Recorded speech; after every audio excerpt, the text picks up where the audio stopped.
Uy, grabe, malaki na po yung natibag dito oh. Malaki po yung naging pasigan na hindi na matatrabaho. Ito po dati sinisibuyasan oh, naging buhangin na. Simula dito hanggang dun. Ayun oh, natibag yung lupa.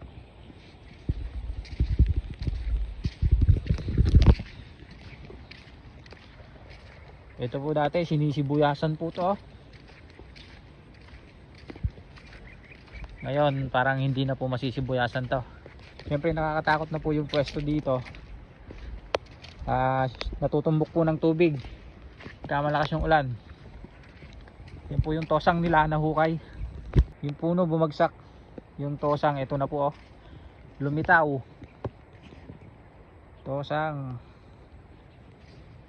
ang dami pong napinsala ang bagyong Uwan.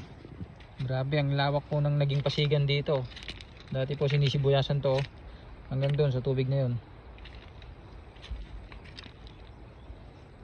Natibag yung lupa.